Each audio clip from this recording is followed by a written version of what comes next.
Election কমিশনকে বলবো PR পদ্ধতিকে সামনে রেখে নির্বাচনের রোডম্যাপ ঠিক করেন।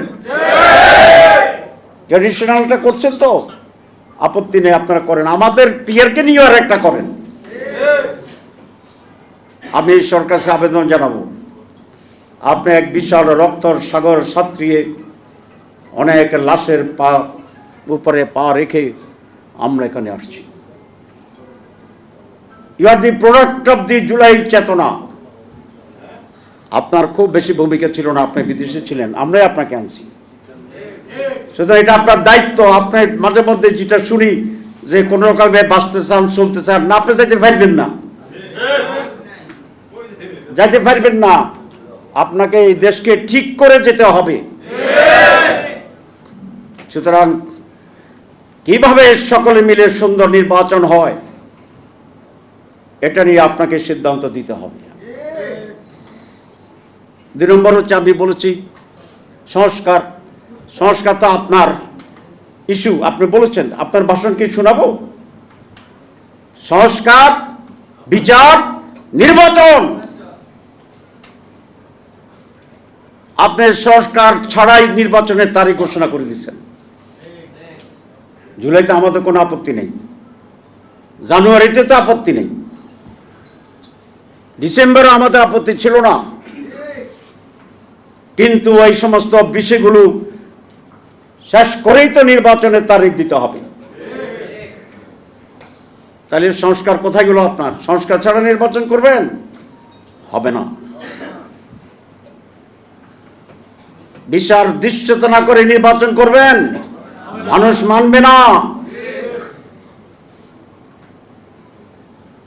আমি সেই জন্য আর সময় ক্ষেপণ না করে জাতিকে অনিশ্চিতের দিকে ঠেলে না দিয়ে একটা সুস্পষ্ট সিদ্ধান্ত গ্রহণ করার জন্য প্রধান উপদেষ্টাকেও অনতিবিলম্বে ডায়ালগ শুরু করার আহ্বান জানাচ্ছি। লক্ষ লক্ষ মানুষের রাজপথ ঘেরাও করে রাখবে, লক্ষ লক্ষ মানুষ ম্যানেজড ইলেকশন, পরিকল্পিত ইলেকশন, সেই ইলেকশন কেন্দ্রে ব্যালট বাক্স যাইতে দিবে না। পরিষ্কার কথা। আমরা অবশ্যই নির্বাচন চাচ্ছি, আমরা আপনার ঘোষিত তারিখে নির্বাচন চাই, আমরা নির্বাচনে যাব।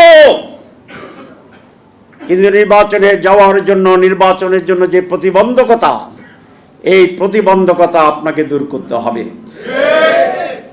আপনাকে মনে হয় আপনার কার্যক্রম দেখে যে কোথা থেকে যেন নির্দেশ আসছে আপনার উপরে, এটা আমাদেরকে বলুন,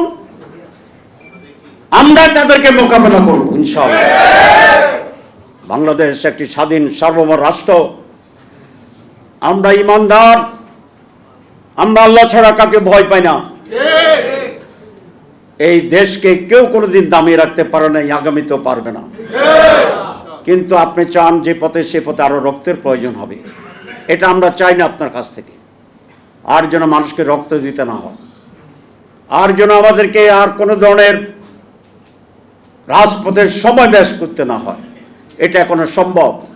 যারা উস্কাচ্ছেন, যারা ভিন্ন পরিস্থিতি তৈরি করছেন, ভিতরে ভিতরে কিছু করছেন, সময় হলে বুঝবেন কোনো লাভ হবে না। ওপেন আসেন, মানুষ আপনাদের